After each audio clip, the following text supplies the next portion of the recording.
जब कोई हमारी बहनों के सिंदूर को मिटाएगा तो उसका भी मिटना तय हो जाता है। आतंकवादियों ने 140 करोड़ भारतीयों को चुनौती दी थी, इसलिए मोदी ने वही किया जिसके लिए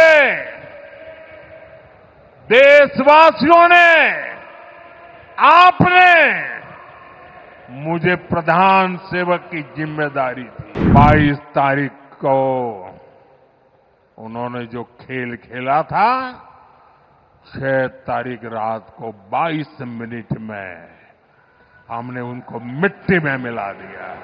आप सभी ने, माताओं बहनों ने तिरंगा झंडा हाथ में लेकर के ऑपरेशन सिंदूर के लिए अपना ढेर सारा आशीर्वाद दिया। कहते हैं कि यहीं दुधिमती नदी के तट पर महर्षि दधीची ने सृष्टि की रक्षा के लिए देह का त्याग किया था।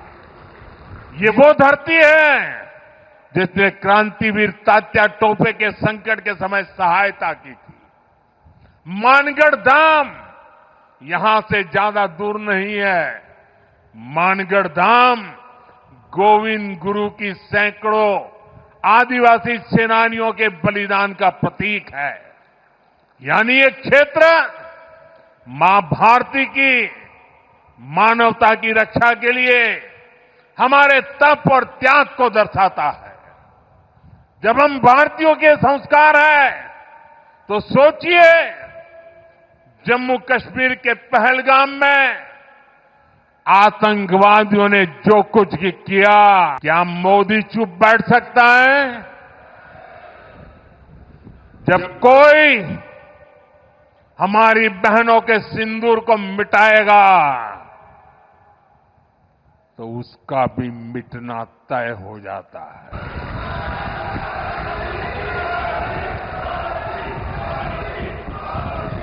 और इसलिए ऑपरेशन सिंदूर सिर्फ एक सैन्य कार्रवाई नहीं है, ये हम भारतीयों के संस्कारों, हमारी भावनाओं की अभिव्यक्ति है। तिरंगा लहराते रहिए, तिरंगे की आन बान शान का जरा सोचिए, बाल बच्चों के सामने पिता को गोली मार दी। आज भी वो तस्वीरें देखते हैं तो खून खौल जाता है। आतंकवादियों ने 140 करोड़ भारतीयों को चुनौती दी थी, इसलिए मोदी ने वही किया जिसके लिए देशवासियों ने, आपने मुझे प्रधान सेवक की जिम्मेदारी दी। मोदी ने अपनी तीनों सेनाओं को खुली छूट दी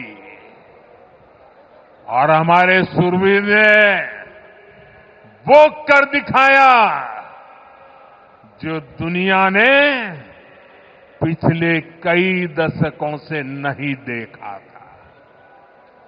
हमने सीमा पार चल रहे आतंक के 9 सबसे बड़े आतंकी ठिकाने, उनको ढूंढ निकाला, अता पता पक्का कर लिया और 22 तारीख को उन्होंने जो खेल खेला था, 6 तारीख रात को 22 मिनट में हमने उनको मिट्टी में मिला दिया।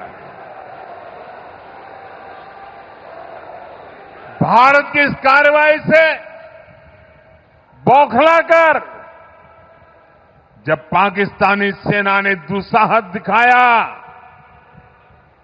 तो हमारी सेनाओं ने पाकिस्तानी फौज को भी धूल चटा दी।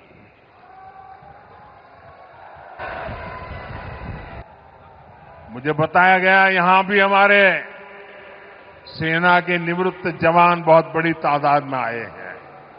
हमारे कार्यक्रम में वो मौजूद है। मैं उनका भी सलाम करता हूं। मैं दाहोद की इस तपोभूमि से एक बार फिर देश की सेना के शौर्य को नमन करता हूं। साथियों, बंटवारे के बाद जिस देश का जन्म हुआ उसका एकमात्र लक्ष्य भारत से दुश्मनी है, भारत से नफरत है, भारत का नुकसान करना है। लेकिन भारत का लक्ष्य अपने यहां गरीबी को दूर करना है, अपनी अर्थव्यवस्था को मजबूत करना है, खुद को विकसित बनाना है। विकसित भारत का निर्माण तभी होगा जब भारत की सेनाएं भी मजबूत होगी और हमारी अर्थव्यवस्था भी दमदार होगी।